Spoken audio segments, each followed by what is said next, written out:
वैसे तो मोहम्मद हामिद अंसारी का जन्म कोलकाता में हुआ था, लेकिन उनका रिश्ता उत्तर प्रदेश में गाजीपुर जिले के यूसुफपुर गांव से है। इसी घर में उनका बचपन बीता। उनके पिता मोहम्मद अब्दुल अजीज अंसारी आजादी के आंदोलन में कई बार जेल गए।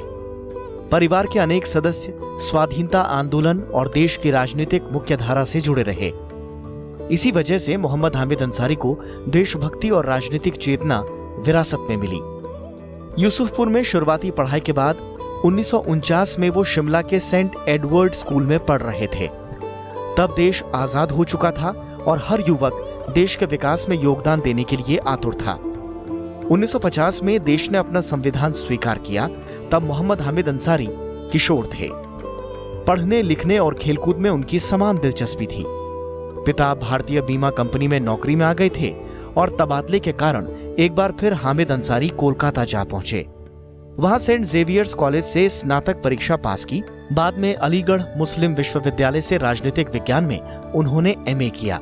1959 में उन्होंने उसी विश्वविद्यालय में अध्यापन भी किया। 1961 में भारतीय विदेश सेवा के साथ उनका रिश्ता बना। मध्य पूर्व के अनेक देशों के भारतीय मिशनों में उन्होंने काम किया।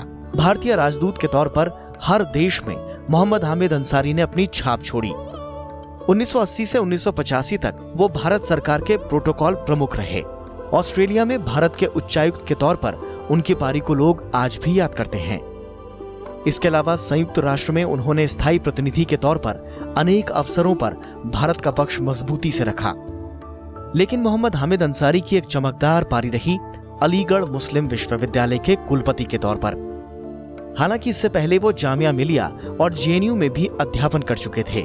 उनकी शैक्षिक और सार्वजनिक सेवाओं के मद्देनजर 1984 में पद्मश्री से सम्मानित किया गया। उन्होंने 2006-07 में राष्ट्रीय अल्पसंख्यक आयोग के अध्यक्ष की जिम्मेदारी भी निभाई। अगस्त 2007 में वो पहली बार उपराष्ट्रपति बने। उपराष्ट्रपति और राज्यसभा के सभापति के तौर पर मोहम्मद हामिद अंसारी का एक नया रूप देश ने देखा। सदन में सदस्यों की भागीदारी जीवंत हुई। उपराष्ट्रपति के तौर पर उनका पहला कार्यकाल लोकतांत्रिक परंपराओं को आगे बढ़ाने वाला रहा।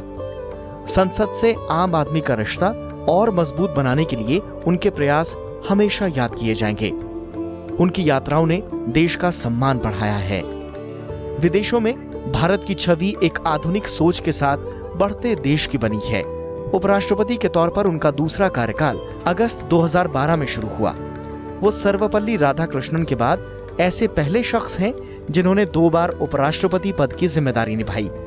उपराष्ट्रपति के तौर पर उनके दोनों कार्यकाल निर्विवाद रहे।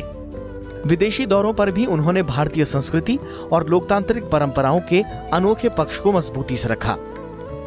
मध्य पूर्व के देशों के साथ भारत के रिश्तों को मजबूत बनाने में उन्होंने महत्वपूर्ण भूमिका निभाई।